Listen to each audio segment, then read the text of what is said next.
В эфире национальной вещательной компании «Саха» передача «Новый день». В последующие 60 минут вы узнаете много интересной и полезной информации. В студии работает Власий Сергеев.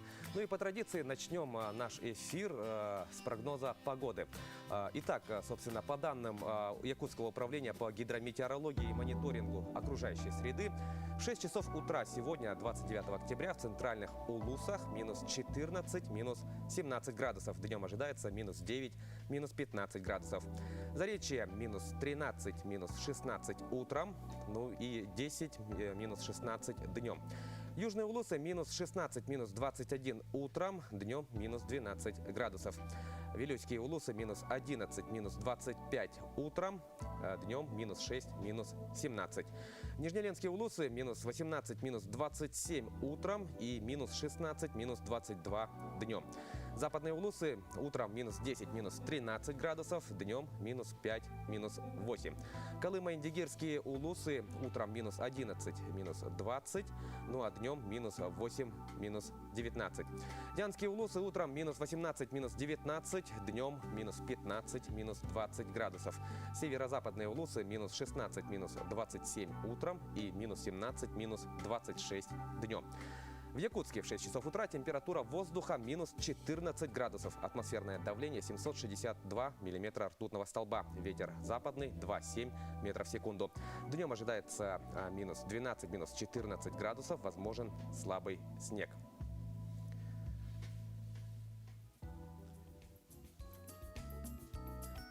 Друзья, предлагаем начать наш сегодняшний день и эфир, в частности, с подборки интересных и забавных новостей.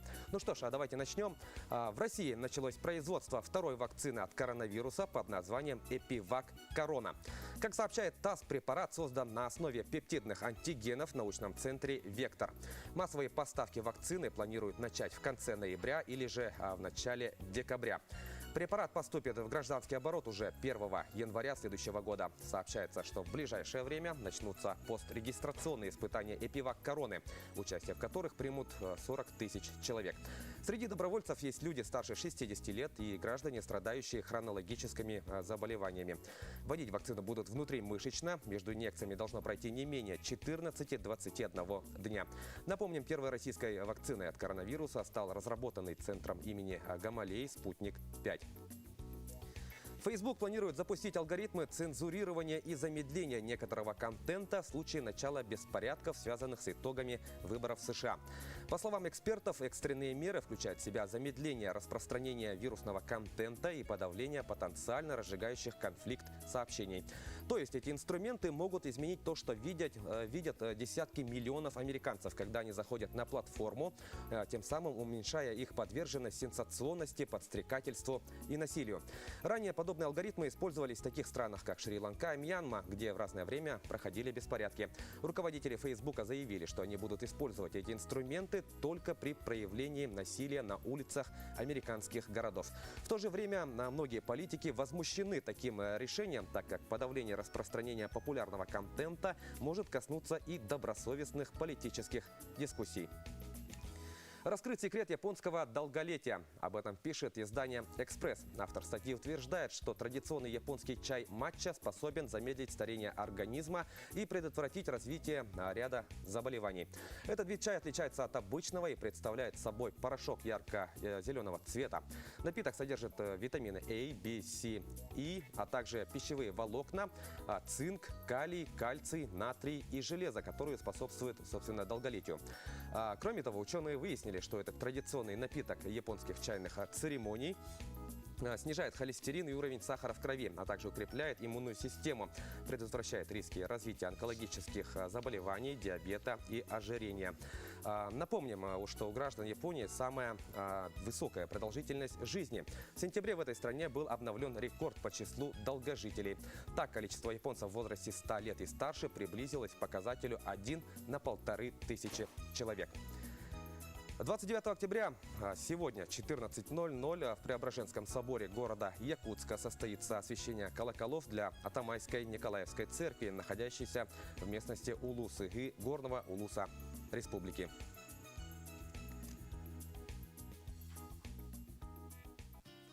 Чем мы обычно завтракаем? Это же, конечно, каша, яичница, омлет, бутерброды и так далее. Часто бывает, что наш завтрак состоит из кисломолочных продуктов. Мы говорим, конечно же, о сметане, о сливках и йогурте. Но иногда так хочется с самого утра подсластить свою жизнь. Поэтому, дорогие друзья, мы предлагаем вашему вниманию очень необычный, но в то же время простой рецепт творожного десерта.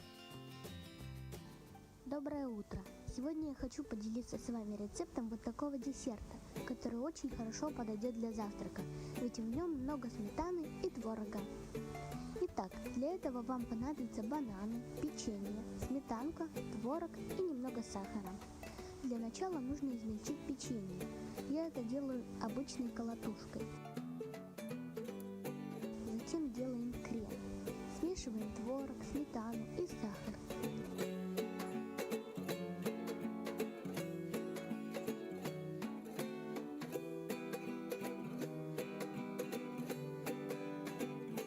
Потом в эту массу добавляем измельченное печенье и все хорошенько перемешиваем. Теперь остается только все разложить на порции и поставить в холодильник. Десерт простоял несколько часов в холодильнике. Теперь, если вы хотите, можете украсить. Я украшу какао, кокосовой стружкой и кондитерской посыпкой.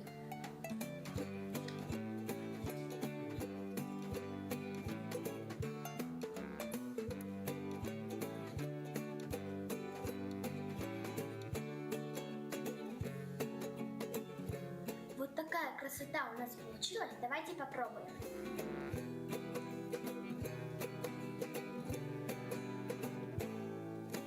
Это очень вкусный и очень нежный десерт. Приятного аппетита! Надеемся, вам понадобится этот рецепт. Завтракайте вкусно и полезно. Ну а сейчас, дорогие друзья, я хочу передать слово моим коллегам из информационного отдела, которые расскажут вам о главных событиях в стране и мире. Эфир продолжает новостной блок.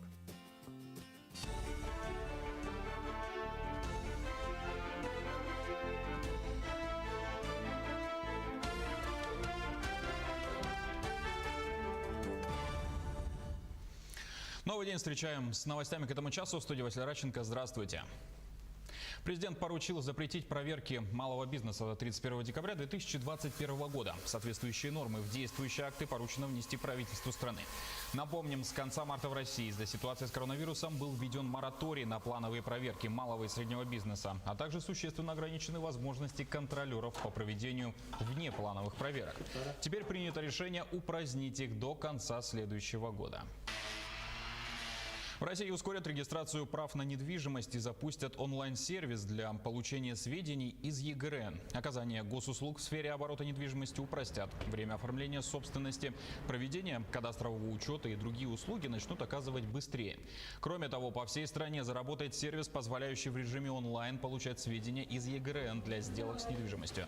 Это стало возможным благодаря внедрению новой информационной системы учета недвижимости в ГИС ЕГРН во всех субъектах страны.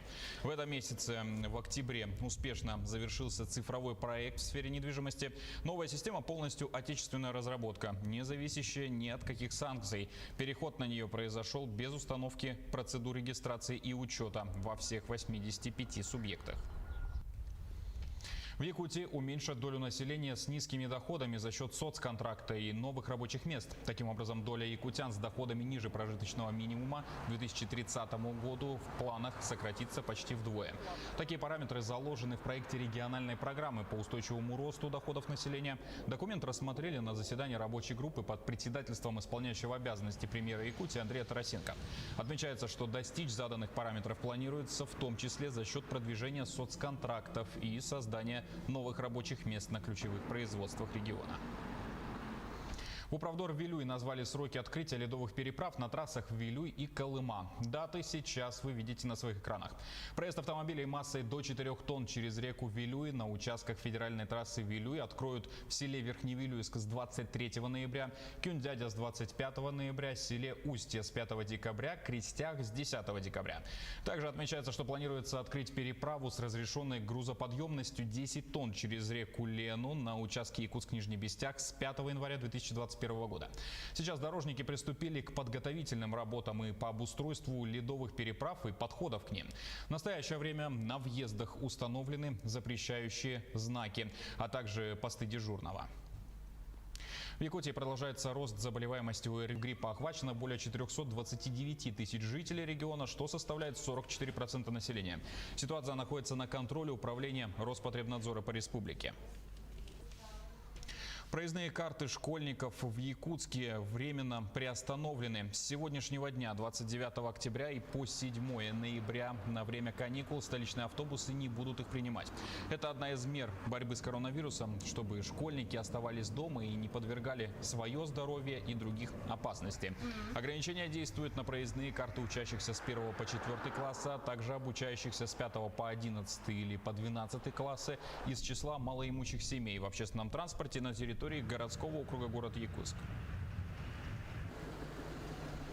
Последний в России гражданский Ту-154 накануне совершил свой заключительный перелет. Судно, принадлежащее авиакомпании «Алроса», выполнило двухчасовой рейс из Мирного в аэропорт Толмачево, Новосибирск, куда доставили 140 пассажиров. Поднять самолет в заключительный рейс доверили опытному экипажу. Воздушным судном управляли пилоты первого класса, имеющие за плечами 18 и 10 тысяч часов летного времени. У последнего Ту-154 заканчивается действие сертификата летной годности, поэтому решено было отправить его на заслуженный отдых. В столице началась продажа билетов на фильм «Тыгын-Дархан». Картину покажут в кинотеатре «Лена». Сеансы начнутся с 4 ноября. Напомним, фильм «Тыгын-Дархан» – это самый долгожданный якутский фильм этого года. Режиссер Никита Аржаков. Якутия стала литературным флагманом России. Подведены итоги 6-го всероссийского конкурса «Самый читающий регион». В этом году победителем и новым литературным флагманом России признана Якутия, сообщается на сайте Федерального агентства по печати и массовым коммуникациям. Лауреатами 2020 года объявлена Астраханская область, Республика Татарстан и Санкт-Петербург. На этом пока все. Спасибо за внимание и хорошего вам дня.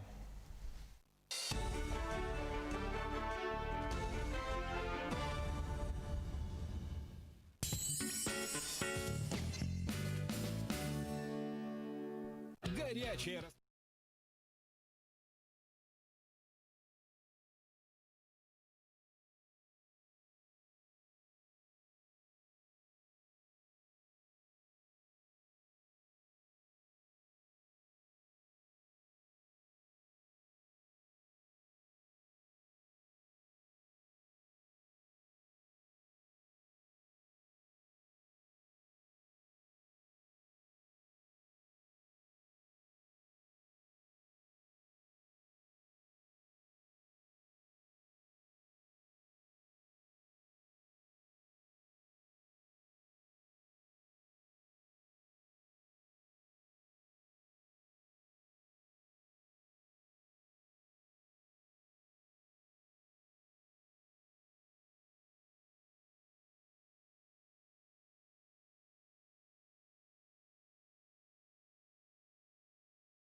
С вами снова передача «Новый день». Мы продолжаем наш эфир.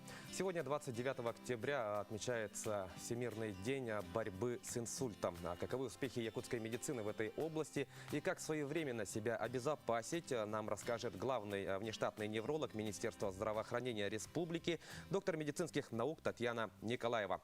Татьяна, доброе утро! Доброе утро. Ну что ж, Доброе утро. если говорить об этой дате, да, вообще расскажите о целях и задачах вот сегодняшней даты. 29 октября был объявлен Всемирным днем борьбы с инсультом в 2006 году Всемирной организацией борьбы с инсультом. Надо сказать, что инсульт — это проблема глобальная. По всему миру ежегодно где-то 15 миллионов человек заболевают этим серьезным заболеванием. И где-то ежегодно умирает свыше 7 миллионов людей. Из ныне живущих граждан из 6 человек один имеет шанс на протяжении своей жизни заболеть инсультом. Поэтому эта проблема носит глобальный характер. И цель вот этого дня — привлечь внимание населения к этому серьезному заболеванию. Да, ну вот действительно, 29 октября, да, вот день борьбы с инсультом, дата, которая призвана, чтобы люди обратили внимание на эту проблему. Но мы говорили о ситуации, да, в целом в мире, но что касается нашей республики, какова ситуация? В нашей республике надо сказать, что ситуация с инсультом за последние 20 лет она имеет тенденцию по увеличению.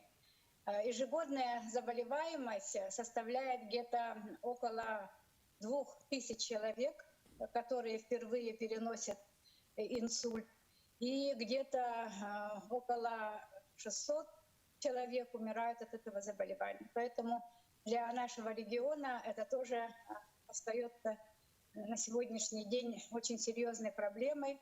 И как причина смертности инсульт занимает второе место. Ну, конечно, хотелось бы, чтобы цифры, да, вот по смертности вот сокращались с каждым месяцем, с каждым годом. Но мы знаем, что пандемия коронавируса, она сказалась практически на всех сферах. Я уверен, что эта инфекция, да, вот также сказалась и на статистике по инсультам. Ну, действительно, ковид затронул всех. И надо сказать, что сердечно-сосудистые заболевания, и в том числе инсульт, являются тем состоянием, которое, в общем-то, утяжеляет течение инсульта. И, как правило, вот смертность от ковид напрямую зависит от того, какие хронические заболевания есть у пациента. Дело в том, что при этой инфекции, независимо от других причин, развивается тромбообразование. И сам ковид сам по себе, он где-то в 7 раз повышает риск развития инсульта. Даже у молодых людей, у которых нет сосудистых заболеваний, таких как артериальная гипертония или атеросклероз. Поэтому, конечно, пациенты, которые имеют факторы риска или перенесли инсульт, они должны соблюдать строгую самоизоляцию. Да, конечно, стоит остерегаться этого и, как вы сказали, да, и молодым людям. Ну и вообще, вот давайте поговорим теперь о том, как же распознать инсульт и как же оказать вот первую помощь нуждающемуся гражданину. Это очень хороший вопрос, потому что задача этого дня, Всемирного дня борьбы с инсультом, как раз состоит в том, чтобы предупредить население о первых симптомах инсульта. Есть так называемые тесты для неспециалистов. То есть если вдруг внезапно, а инсульт это означает удар, появились какие-то неврологические признаки, например, перекосило лицо, ослабели конечности, особенно с одной стороны, нарушилась речь, стала невнятная, или человек перестал понимать обращенную речь, либо появилось такое расстройство равновесия. Да, вот это все должно насторожить. И незамедлительно, не теряя ни минуты времени, надо сообщить в скорую медицинскую помощь. Не вызывать участкового врача, не звонить знакомым докторам, а именно набирать 103. Да, конечно, вот сразу, да, вот при обнаружении этих симптомов нужно сразу обратиться к помощи именно скорой, да, как вы отметили. Ну, допустим, вот человек пережил, да, инсульт, и как же с реабилитацией вообще? Есть ли жизнь после инсульта и какова она? Да, на сегодняшний день остается фактом, что инсульт можно лечить. можно лечить. Если раньше, вот, лет 20 назад мы думали, что это фатальное заболевание, то на сегодняшний день ситуация круто изменилась.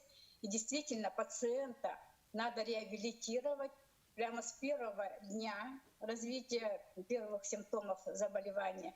Это ранняя реабилитация, она проводится уже в реанимации. Ну и дальше по этапам человек должен пройти, значит, тот курс, который бы восстановил утраченные функции.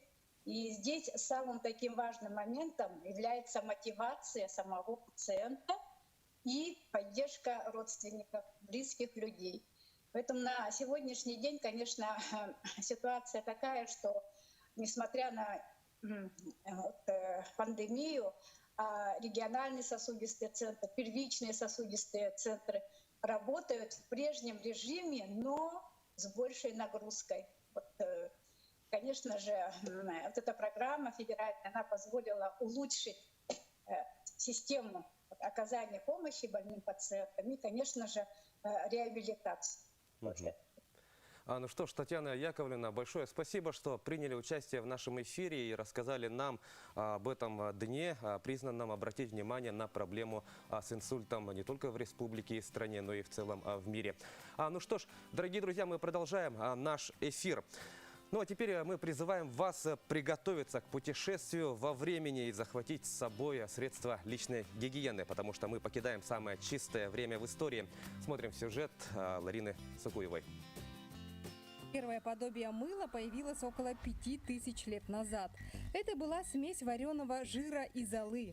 А египтяне и греки примерно тогда же в условиях жаркого климата были вынуждены мыться по 4 раза в день, чтобы избавиться от грязи с помощью соды. Изобретение первой системы водоснабжения домов в Древнем Риме стало настоящим прорывом. Но вода в огромных резервуарах часто застаивалась. Однако римляне стали очень популярны благодаря своим термам.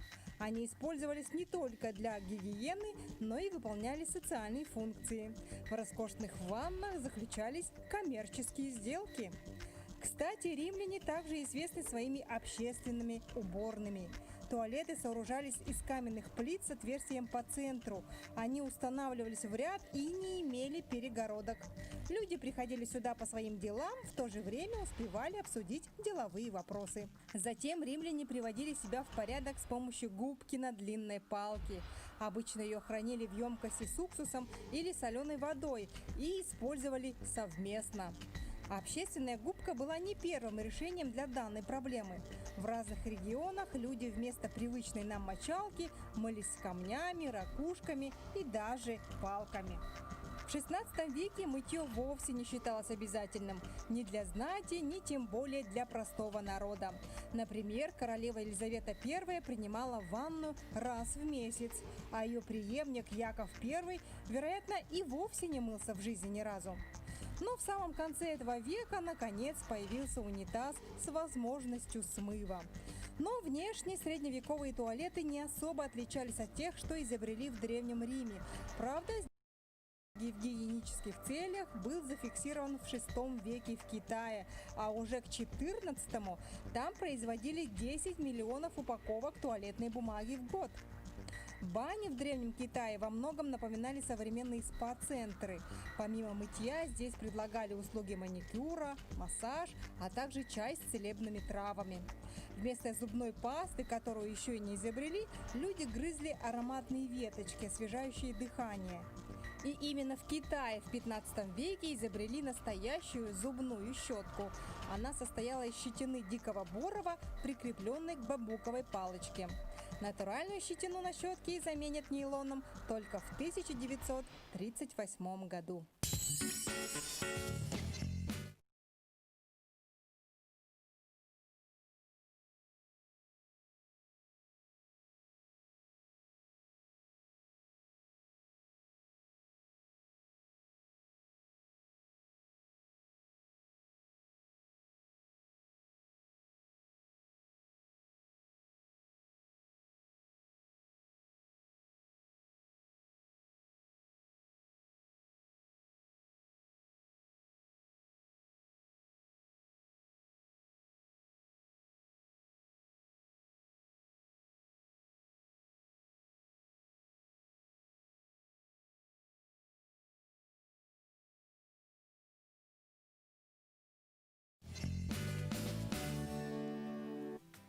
вами снова передача «Новый день». Мы продолжаем наш эфир и переходим к следующей теме выпуска. С 1 января прошлого года Россия перешла на новую систему обращения с твердым коммунальными отходами. Как ведется накопление и сбор таких отходов у нас в республике, нам расскажет заместитель директора Центра развития ЖКХ и повышения энергоэффективности Оксана Васильева. Оксана, доброе утро. Доброе утро. Ну что ж, если говорить о нашей теме, да, как на территории республики продвигается мусорная реформа и каковы результаты? Да, доброе утро. У нас на территории республики, как и по всей Российской Федерации, в настоящее время данная система внедряется. Есть определенные, конечно же, сложности, да, но не просто, но и не невозможно. Да? На сегодняшний день нам поставлена задача работать в таком направлении, как снижение количества несанкционированных, вообще полная ликвидация по-правильному должна быть несанкционированных свалок. Должны быть определенные места, где будут обрабатываться отходы, собираться, накапливаться, обрабатываться, ну и захораниваться. Да? И вот эти вот места захоронения, по-простому говоря, полигоны, они должны существенно уменьшаться. Практически в 2 раза по стране была поставлена задача уменьшить количество полигонов. Мы также планомерно движемся в этом направлении. Что делается сейчас? Да? Самый главный стратегический документ, где предусмотрены все потоки, схема потоков движения отходов, да, оно размещается в территориальной схеме размещения отходов. На сегодняшний день существует действующая территориальная схема. В нее вносятся корректировки, да, учитывая то, что у нас движение идет, объекты строятся, что-то ликвидируется, меняется. Поэтому мы должны до конца года утвердить новую территориальную схему, которая будет включать в себя как раз-таки перечень тех объектов, которые необходимо ликвидировать или которые необходимо внедрить. У нас на сегодняшний день есть 2 больших проекта, да, по городу Якутску. Это до конца 2022 года должны быть внедрены новый полигон на 27-м километре Вилюйского тракта, а также мусоросортировочная станция, мусороперегрузочная станция с элементами сортировки тоже на территории города Якутска. Угу. Вот, Оксана, вот мы в начале нашего разговора, да, говорили о том, что вот при внедрении вот этой мусорной реформы у нас в республике вот были и сложности, то есть не все так легко. Вот с какими сложностями столкнулись вот вы, ваша организация при внедрении вот мусорной реформы у нас? Ну, у нас, наверное, у каждого региона есть свои региональные особенности, да. У нас на территории республики, вы тоже все знаете, это низкая плотность населения, климатические условия непростые. Кроме того, вот, что особенно влияет на тариф, да, это расстояние. У нас на территории республики очень сложная сама логистика, да, и расстояние между населенными пунктами не позволяет перевозить, курсировать это в том, как говорится, графике, который бы хотелось, да, поэтому приходится принимать такие решения, которые позволят на месте образования отходов необходимо на этом же месте уже сортировать, обрабатывать, а уже обработанное, спрессованное везти на полигон куда-то более далекий, в другой район даже. Угу. Вот, Оксана, как вы считаете, вот, от чего зависит вот, успешное внедрение вот, этой системы вот, у нас в республике? Ну, успех любого дела зависит от объединения всех усилий, да, от вклада каждого участника. На сегодняшний день это и органы исполнительной власти, и органы местного самоуправления, но и, скажем так, региональные операторы, управляющие компании и население. Да. Вот то, что касается населения, я бы хотела немножко остановиться на этом. На сегодняшний день у нас вот все население республики, общий объем отходов где-то около 300 тысяч тонн в год, да, и мы сделали небольшой срез, конечно, очень небольшой по сравнению с общим количеством населения, по опрос. Вот даже, например, скажем, ваше отношение к мусорной реформе, отношение к раздельному накоплению отходов, да, очень радует, что люди настроены достаточно позитивно. Очень многие, вот, например, около 60% нам ответили, что готовы разделять, например, отходы, да, но не знают, с чего начать. Поэтому вот, мы будем двигаться в этом направлении, чтобы граждане уже на территории своей квартиры начинали отделять по фракциям, да, там бумага, пластик, стекло, которое позволит в последующем минимизировать вообще вывоз сам, ну и отходы. Ну да, не зря же говорят, да, вот хочешь изменить мир, начни с себя. Вот, Оксана, как раз-таки об этом, да, вот что делать человеку, да, вот если он вдруг увидел несанкционированную свалку, вот как следует поступить? Ну, несанкционированные свалки, вот вдруг увидел, как говорится, они все уже стоят на учете, несанкционированные свалки, да, как раз-таки они, по ликвидации данных несанкционированных свалок мы работаем, но не будет ни одной несанкционированной свалки, если каждый будет вкладывать, ну, как бы за собой, как говорится, убирать, да. Но я вижу, что появляется в новостных пабликах тоже, да, кто-то в лесу обнаружил мусор, конечно, это недопустимо. У нас есть определенный экологический надзор, контроль, эта работа ведется, поэтому здесь, конечно, надо это ликвидировать. Но очень часто, кстати, встает вопрос, кто должен нести расходы за ликвидацию такого рода свалок. Да? По федеральному закону это отходообразователи обязаны оплачивать расходы по вывозу, по транспортировке, вообще по ликвидации данной свалки. Да? Но вот, как говорится, инспектора, экологи как раз-таки проводят работы по выяснению, кто у нас отходообразователь, и он должен нести расходы, естественно. А вывозит региональный оператор по договору, да, или другие юридические лица тоже на основании договора. Ну что ж, Оксана, большое спасибо, что приняли участие в нашем эфире и рассказали о сфере деятельности ЖКХ и касательно нашей этой темы. Ну что ж, друзья, мы идем далее. Накануне Хэллоуина студия Warner Brothers порадует зрителей новым семейным фильмом «Ведьмы». А всех любителей ужасов кинотеатры приглашают на главную премьеру самого мистического праздника.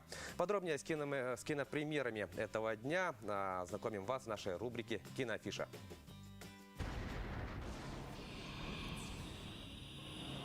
В преддверии Хэллоуина смотрите в кинотеатре «Лена» две картины, которые не дадут вам заскучать.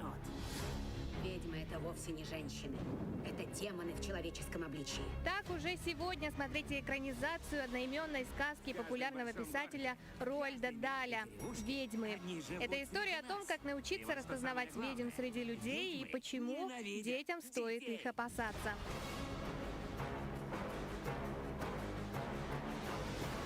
Если снять с них парики и эффектные перчатки до локтя, зрелище нас ждет жуткое. Когти вместо рук, квадратные ступни, крупные ноздри и лысые головы под париками. Если вы выросли в 90-е, то наверняка смотрели предыдущую экранизацию культовой сказки «Даля» с Анджелиной Хьюстон в главной роли.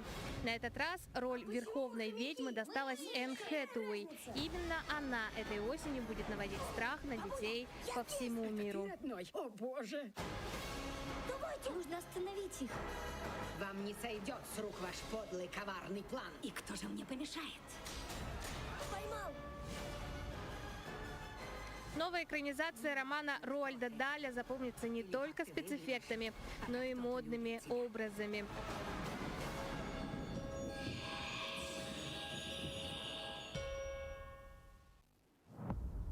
Сколько бед нас ждет искушения. Также смотрите сегодня в кинотеатре «Лена» громкую премьеру картины «Пустошь тьмы и зла». Сколько веры есть. Это большой фильм ужасов от сценариста и режиссера Брайана Бертино, который, судя по отзывам, поражает фантастическим сочетанием человеческой драмы, мистического страха и великолепным актерским составом. Она говорила странности. В главной роли Марин Айрланд, звезда фильмов «Я легенда», «Ирландец» и «Дороги перемен» с «Золотым глобусом» за лучшую женскую роль. Не с ним. Мы нашли это в ее кармане. Действие картины разворачивается на уединенной ферме неприметного сельского городка, где после загадочной смерти мужчины при таинственных обстоятельствах кончает жизнь самоубийством жена покойного. Семья собирается, чтобы оплакать умерших, но вскоре наступает темнота, наполненная кошмарами наяву и растущим чувством зловещего, овладевающим всей семьей. Ужасные вещи. Злые. И они придут за кем захотят. Мы надеемся, что наш фильм послужит мягким напоминанием о самом худшем, что может случиться. И таким образом, возможно, вдохновит зрителя поднять трубку телефона и позвонить родителям, выйти в электронную почту или даже сесть в машину, говорят авторы картины. Он уже здесь. «Пустошь тьмы и зла». Фильм.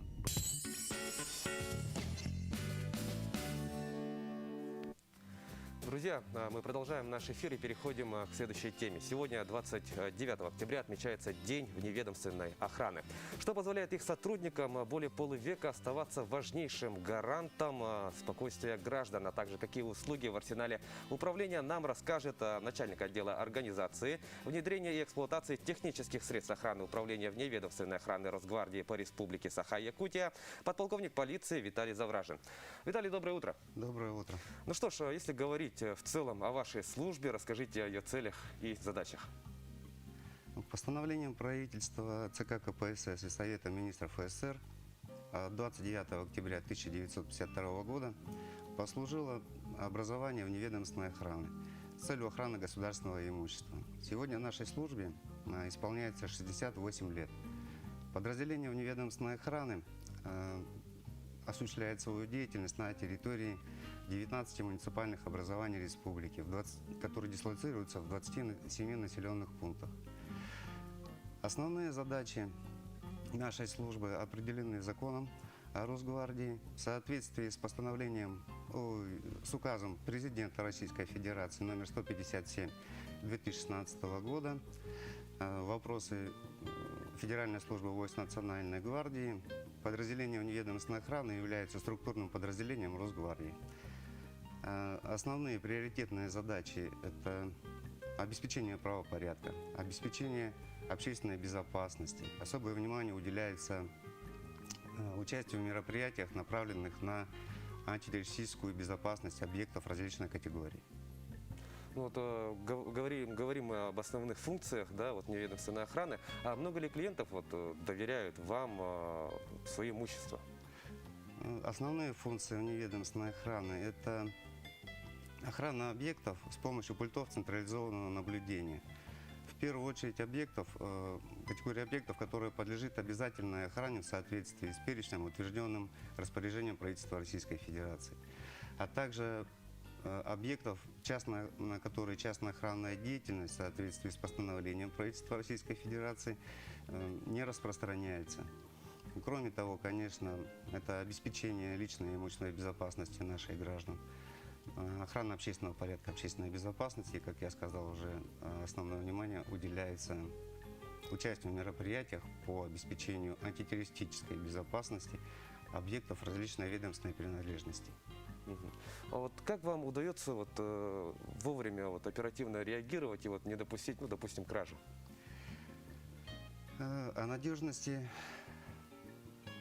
нашей охраны свидетельствует тот факт, что за последние года краж сохраняемых объектов не допущено. Поэтому и доверие к нам можно судить по нашим объемам. В настоящее время подразделениями вневедомственной охраны в нашей республике осуществляется охрана более 6 тысяч объектов различных форм собственности, а также мест проживания и хранения имущества граждан.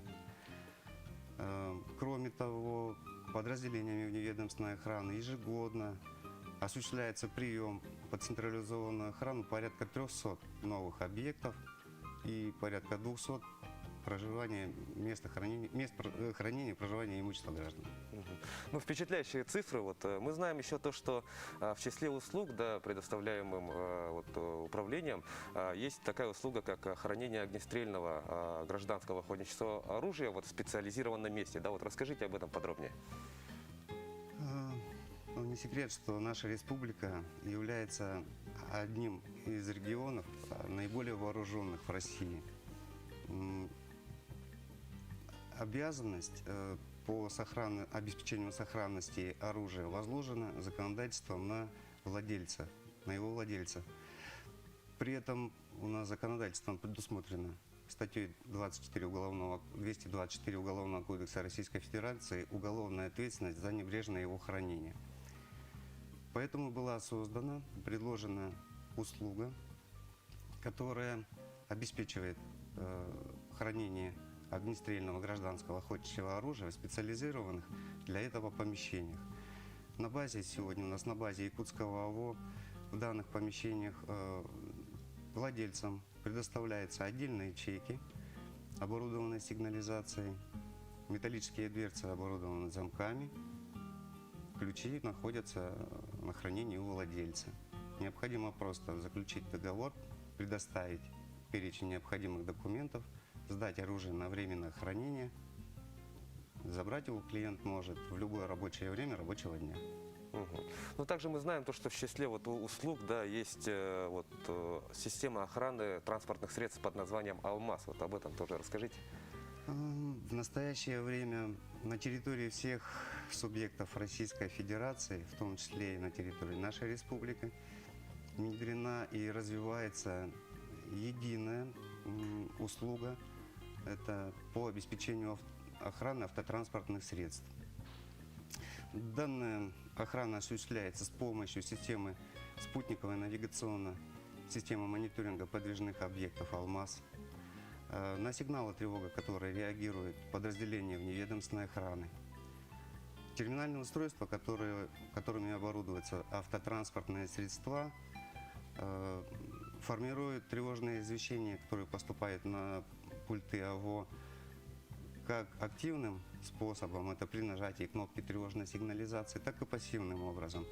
Это при срабатывании охранной сигнализации, при несанкционированном проникновении, то есть в транспортное средство, попытки его угона. Следует отметить, что все абонентские комплекты имеют возможность подключения кнопки тревожной сигнализации, хотя при этом имеют различную комплектацию и сервисный набор функций.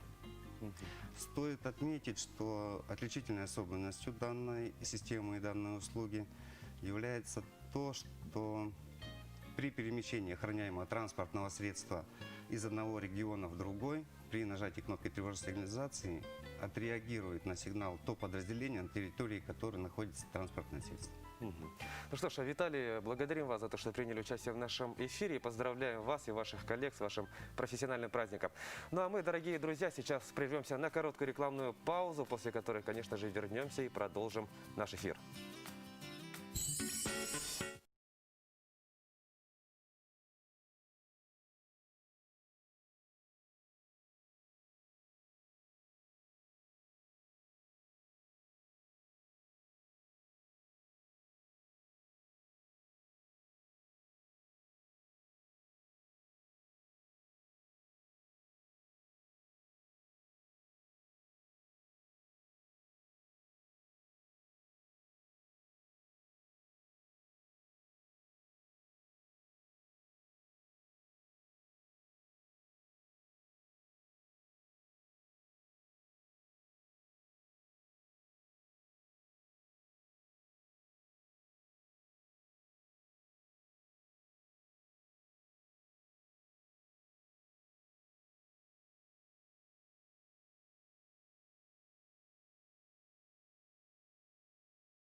Дорогие друзья, с вами вновь передача «Новый день». Мы продолжаем наш эфир и приступаем к следующей теме.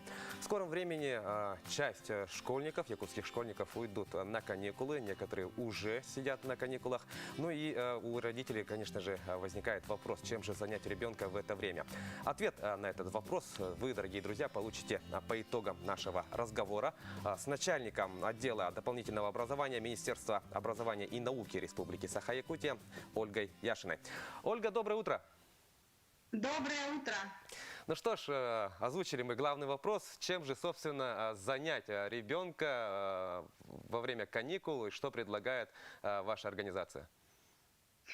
Министерство образования и науки Республики предлагает большой перечень мероприятий международного, всероссийского, регионального уровней по самым разным направлениям. Это и творчество, музыка, наука, спорт, экология, патриотические направления.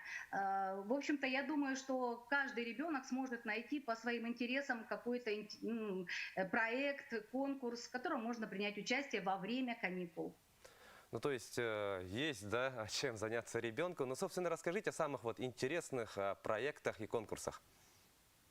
Ну вот, на мой взгляд, самые интересные и самые востребованные проекты и конкурсы отвечают на вопрос подростка, зачем мне это нужно. Поэтому мы постарались сгруппировать мероприятия и конкурсы, и проекты таким образом, чтобы наши дети смогли найти новых друзей, смогли заработать какие-то бонусы, баллы для продолжения обучения по той или иной программе, смогли пополнить свое портфолио, которое, кстати говоря, сейчас внимательно рассматривают и оценивают при поступлении после школы в профессиональной образовательной организации. А кто-то, может быть, станет членом интересной программы или команды для реализации каких-то проектов.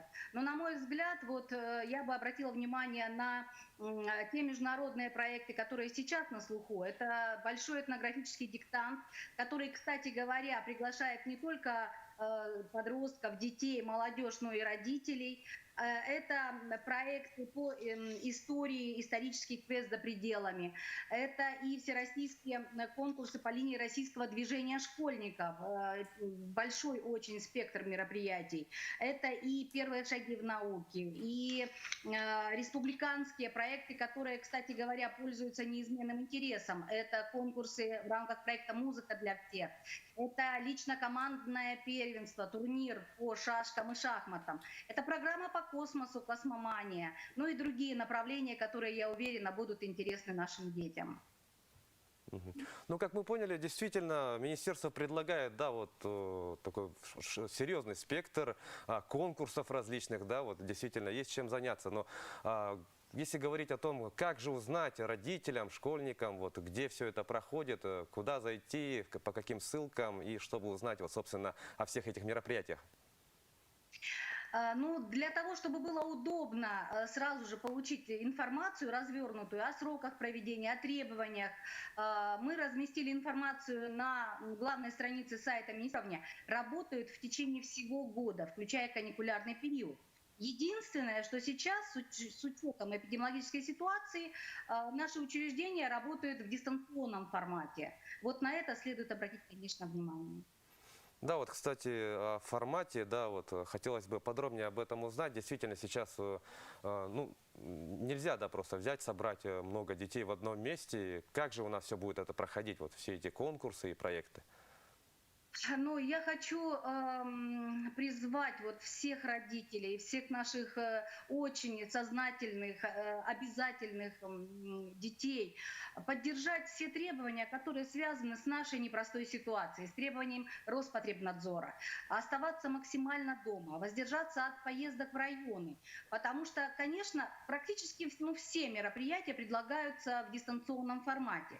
Это временная мера, мы это понимаем, но вместе с тем должны исполнять такие требования. Повторяю, все мероприятия в дистанционном формате. При этом хотела бы еще вот один момент такой отметить. Мы предлагаем и нашим родителям пройти школу одаренных родителей, стать экспертами в распространении родного языка и, наверное, найти ответ на самый сложный вопрос, как правильно воспитать своего ребенка. на сайте Национальной российской ассоциации родителей. Очень интересный, мне кажется, портал, который нашим родителям поможет в воспитании наших детей. Да, и если говорить, да, о том, что вот ребенок сидит на каникулах, его нужно занять, вот, а насколько это важно, вот, по вашему мнению, чтобы ребенок не сидел без дела, и как это сказывается на его состоянии, вот, чтобы ребенок, например, в форме, да, вышел после каникул и приступил к учебе? На самом деле, конечно, это очень сложный период, и очень важно ребенку переключаться с учебного процесса на какие-то занятия, которые ему лично интересны. Поэтому я бы попросила родителей вместе с ребенком пройтись вот по тем ссылкам, которые мы направили во все районы, разместили на сайтах, и вместе выбрать какие-то интересные проекты, программы, конкурсы, может быть, посоветовать ребенку, а может быть, наоборот, поддержать выбор ребенка. Иногда он нам непонятен, но ребенок чувствует интерес, мы должны его понимать и поддерживать. Это очень важно в такой сложный период. Мы же понимаем, что ребенок, в общем-то, последнее время и учебные программы в дистанционной форме проходит, да? И сейчас мы предлагаем дополнительно программы, конкурсы, которые влияют на его развитие, тоже в дистанте. Поэтому, на мой взгляд, очень важно именно внутри семьи понять и поддержать ребенка, предложить разные, переключиться на разные направления, может быть, да. Если ребенок занимался наукой, пусть он посмотрит соревнования по музыке, конкурсы, какие-то проекты по творчеству. Очень большой спектр творческих конкурсов предлагается сейчас. Да, вот, кстати, вот говоря о конкурсах, да, вот в числе конкурсов вы сказали то, что есть и спортивные конкурсы. Вот, я думаю, очень интересно нашим телезрителям узнать, как же в онлайн-формате вот будем заниматься вот спортом, состязаться. Ну вот помимо того, что я сказала, лично командные турниры республиканские по шахматам и шашкам, да, проводятся. Сейчас у нас будет идти эстафета здоровья по сдаче нормативов ГТО в труду и обороне. Причем старшие классы сдают. Очень интересно. В онлайн-формате, оказывается, достаточно интересно как бы прохождение таких конкурсов, да, спортивных состязаний. Ну еще, знаете... Вот да, Ольга, к сожалению, у нас ограничено время, да, вот подходит к концу. Действительно, есть и шашки, и ГТО, да, есть чем заняться. Ну что ж, спасибо большое, дорогие телезрители. Мы сейчас уходим на рекламу. Эфир продолжит Якутский блог и мои коллеги. Доброе утро! Сегодня я хочу поделиться с вами рецептом вот такого десерта, который очень хорошо подойдет для завтрака, ведь в нем много сметаны и творога.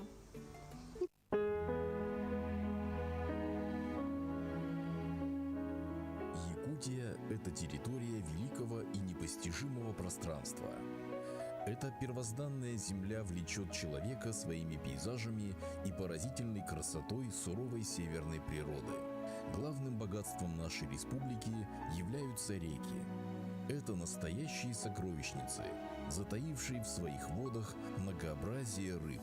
Федеральный закон о любительском рыболовстве и внесении изменений в отдельные законодательные акты Российской Федерации вступил в силу с 1 января 2020 года. Новая трактовка закона регулирует организацию любительского и спортивного рыболовства. Суть закона состоит в том, что рыболовство осуществляется на водных объектах общего пользования гражданами Российской Федерации свободно и бесплатно. На территории Республики Саха-Якутия суточная норма вылова регламентируется правилами рыболовства для Восточно-Сибирского рыбохозяйственного бассейна. На территории республики для каждой группы районов установлена своя суточная норма. Также с 1 января 2020 года в силу вступили правила учета рыболовных сетей и их обязательной поштучной маркировки, которые осуществляют территориальные органы Федерального агентства по рыболовству. Учету подлежат все сетные орудия, используемые для любительского рыболовства в районах Севера, Сибири и Дальнего Востока. Запрещается добыча водных биоресурсов с применением сетных орудий добычи в водных объектах рыбохозяйственного значения, за исключением добычи на рыболовных участках, предоставляемых для организации любительского лова, на участках водных объектов, указанных в приложении номер 3 правил рыболовства для Восточно-Сибирского рыбохозяйственного бассейна и на изолированных Карасевых озерах, не имеющих гидрологической связи с рекой и не предоставленных под рыболовные участки. Вне рыболовных участков запрещается применение сетных орудий. Разрешены только крючковые снасти, спиннинги, летние и зимние удочки, закидушки и так далее с общим количеством крючков не более 10 штук у гражданина. С полным списком разрешенных орудий можно ознакомиться в правилах. Реки влияют на все сферы человеческой жизни. Вокруг них история и культура народов республики. В наших силах сберечь реки и их обитателей.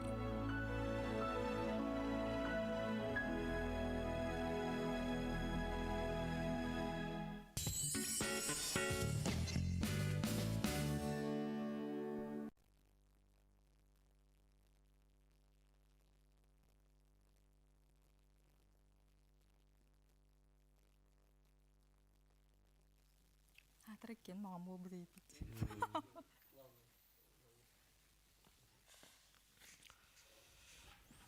Шуе, тугу дебин, харына дебин. Маған бұл кыстар өчөне.